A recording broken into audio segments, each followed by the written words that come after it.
And you're now listening to Talking Famous.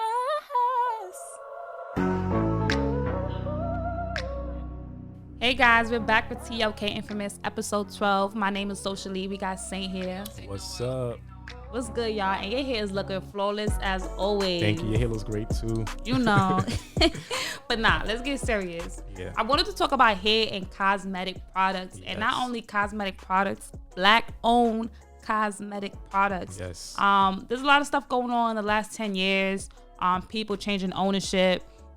Black businesses getting backlash, white businesses getting backlash because they changing ingredients that was supposed to be for black people by black people. Right. And so we wanted to talk about this Honeypot situation. You want to start us off? Yeah. So if you guys don't know, recently Honeypot, which is like this huge black-owned brand, and pretty much she makes like hygiene products for women. So if you think about like pads, hygiene wipes, and she's really big because she's black owned, and also she used organic and plant-based, like 100%. Yes. So a lot of people were happy, to see, like, and especially when she came out, they was able to see the success that she was having. Now she's in Target and Walmart and all these major places. And pretty much it was a lot of backlash because, people on Twitter, they started to notice that, when the new shipment came for their products, that they looked at the back and there was a lot of, like, a huge amount of changes that were made to the ingredients.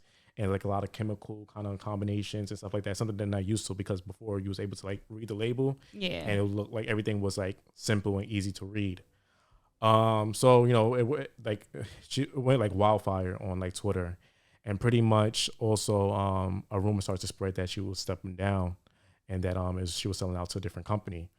So pretty much her name is Beatrice Dixon. So she basically had reached out and basically had addressed the situation by first apologizing, by first saying that she's not stepping down.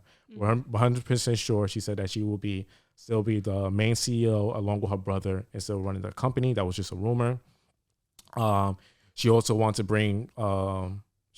to apologize for changing the ingredients, and she also assured she assured like the customers that the changes were made just to improve the shelf life of the products, and that there was no other reason why everything was made. But she said she did apologize for not letting people know far in advance before they made their pursuits. And before they made those changes? Before they made the changes. I think that wasn't cool about that. I didn't like that. Yeah, because it's like I'm buying your products, definitely for like black people hair. There's not a lot of products that work for our hair. Yeah. I wouldn't say a lot, but a lot of products that you see on Walgreens and Rite Aid on the shelves, they're not really made for black people hair. Many times they actually damage people's hair. Yeah. So for a product like Honeypot that had these particular ingredients and people were buying for it. It's for your your feminine hygiene, like your vagina. And listen, you girls know, like that pH shit, you can't play with that shit. Yeah. So for them to change the ingredients and not let us know, we kind of felt like, all right, where was the trust? Like, you supposed to be black owned, you supposed to be letting us know what's going on. Right. And I do feel like we do have a lot of high expectations from black business owners. Yeah. But I feel like we have the right to, because we've been lied to, we've been tricked, and we do have trust situations. But as long as you can be transparent with us, then yes, then we can continue this relationship of me buying your products and me supporting your brand. And I think that's the issue too. Like, it's so by her not made, and like she did apologize. She said it was something because as far as manufacturing, that she wasn't able to get the announcement soon enough. But when like a slight situation of miscommunication like that happens, then you kind of, like you said, you mess with the trust of the consumers, and they feel like, damn, I can't trust anything that comes out of her mouth. Right. You know and then also you want to be on top of that narrative. Let's say you do something that you wasn't supposed to, and somebody else finds out without you telling them first, they're going to feel some type of way. Exactly. Like, anytime you make changes for your business, you need to be the first one to have that narrative. You don't want somebody else to lead a story, and then now you have Black Twitter in the uproar. You know what I'm saying? Right. But she's not the only one that was kind of stirring the pot. Luckily she did apologize, and she's still black owned, right? That's what she said, 100%. Okay. No. Allegedly. No, I'm just kidding. I'm just kidding. If it's black owned, she says it's black owned, then I trust it. Take her word for it. I'll take her word for it. Right. But there's a lot of other companies that was playing games. So let me tell you some of the black owned. Actually, you know what? Let me tell you the non-black owned companies All right. Yes. So Cancel is unfortunately not black owned, and I used to use their products because their products was working for a little bit. You had African Pride, African Best, Cream of Nature, Dark and Lovely. I believe that was founded in 1972, and then they sold off to L'Oreal as well, which is a white company. Yeah. You have Do Grow, Dr. Miracles, which is crazy because ain't they used to have the little bottles with the Jerry curls and everything, which is sad.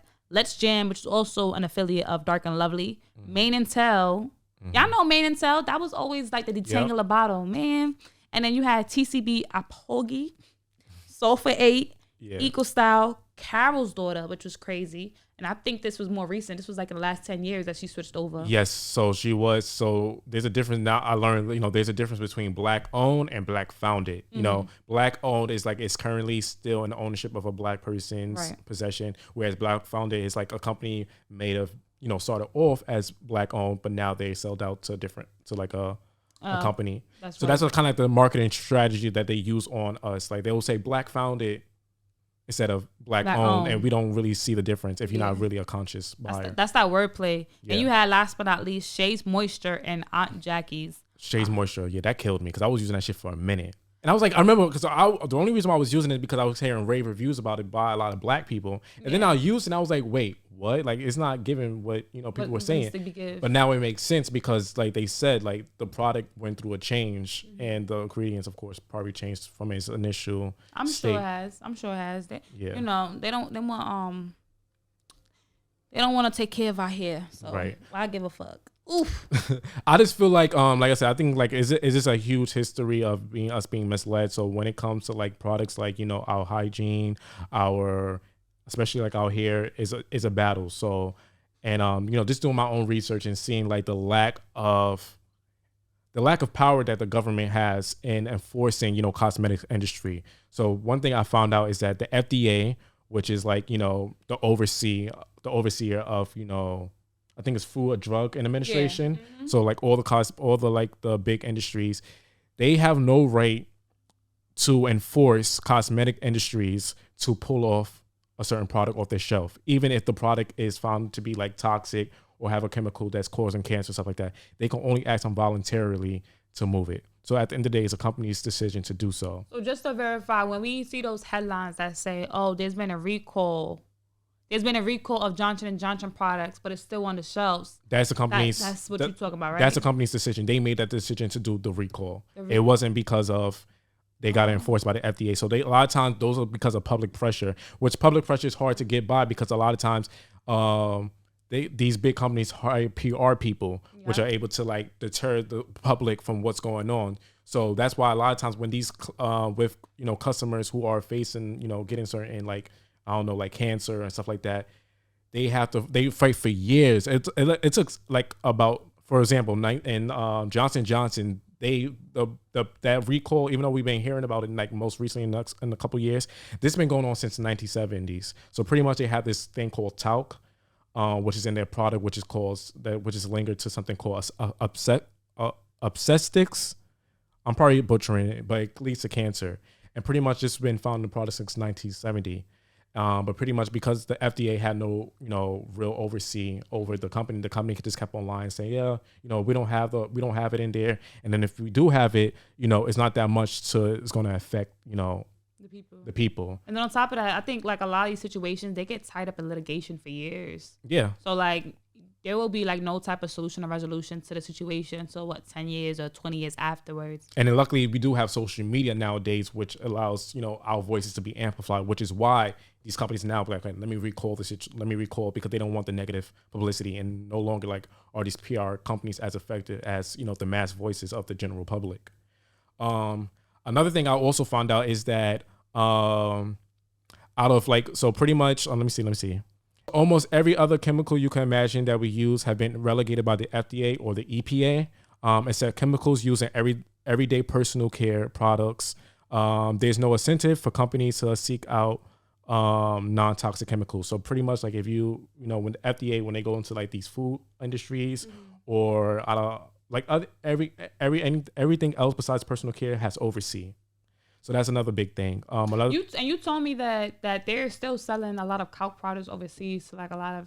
Yeah, so since they recalled it in the U.S., they are now targeting people of color in other countries. So they're big in like Africa and Asia, you know, certain stuff, because now the publicity is not really out there. Right. Another thing I also found out is that only 11 harmful chemicals are banned within the U.S., whereas in Europea they have over 1,300 chemicals that are banned. That's not surprising because I've seen that time and time after again when it came to food, sugars, all type of stuff. Like they be having they have more requirements overseas, and in the U.S. we're so capitalistic that they don't fucking care. Yeah, I feel like it also shows like how much behind we are as far as, you know, when it comes to like chemicals and like cosmetic care. Like, you know, like are we actually like foreseeing those things and taking care of it?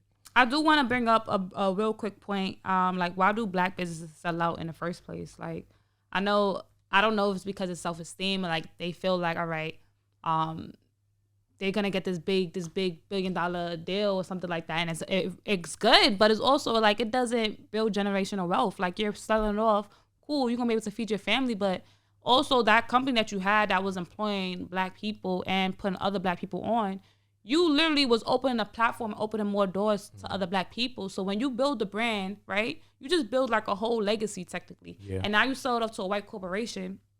What do you think that white corporation gonna do? They probably gonna employ other people that look like them, and then take other employment, take other opportunities away from black people when that situation was made for a black person and made by a black person. But besides that, I do want to bring up some positive things because I don't want to leave y'all on a sour note. Yeah. According to Fairley's analysts of the census data, the number of black small business owners was 28% higher in the third quarter of 2021 than it was in pre-pandemic, compared to 19% for Latino business owners and 5% for white and Asian business owners. So it was 28% higher in the last quarter. So I just want to emphasize that. Right. We are getting on. We are putting on. We are doing what we need to so we can grow our, our Black Wall Street. You know, our generational wealth. And I feel like, you know, it's not a matter, you know, this thing like the whole situation, it's not a matter of whether she was right or wrong for the situation. I think we just got to give her grace just because, you know, she is creating a legacy. And this is something that's hard for, you know, black people, especially if you don't come for something like that. Like going back to the question, like, why do they sell out? It's because it has a lot to do with, you know, lack of support from family or, you know, lack of generational wealth. You know, a lot of times they have to sell out because they're going in bankruptcy and they don't have like the people and the resources that they need, or they're probably being bamboozled by the people within the cosmetic industry because it's so, let's be blatant, it's racist. Yeah. So like now they feel like the best bet is to sell out. So with Beatrice, I just really want to I just want to say I respect her for actually being vulnerable because I feel like her stance was very genuine. Yeah. And hopefully, you know, she learns from this. Yeah. But I'm also just going to give her that grace. And I just hopefully, you know, with the products, you know, the products changes, I hope they really are. And she's actually doing the work herself to make sure that her customers are using products that are still going to be healthy for them. Because we do have a history of, you know, saying that something's good for you. Companies do that. And like I said, with them not having to oversee, it's easy for them to say, yeah, it's fine, it's good. And then 10 years down the line, we find out it's not. I agree. And also, like you said, everybody do make mistakes. She's still black owned. Yes. So you still being black owned, you still putting other black people on, you still supporting black people. I feel like, all right, you still in our corner. Once you sell when you sell your company to a white counterpart, you are no longer invited to the cookout. So she's still invited to the cookout. And also, I do want to make sure that, listen, we can be emotional sometimes, and we can't always be like, oh, you know, she's changing ingredients, so now, you know what, I don't want to support her. Also, you got to be conscious of that and making sure that you are aware of how they would like to paint her. Being that she's still black owned, right? You don't know if they could have put all that information on the news to make people to stop buying her stuff because they see, oh, black people support her. Oh, you know what? She changed ingredients. Let's push this narrative that she was trying to harm black people. Or pressure her that could pressure her to sell out. Exactly. Get what they want. You don't know. So I just encourage you guys to keep an open mind. And an open heart.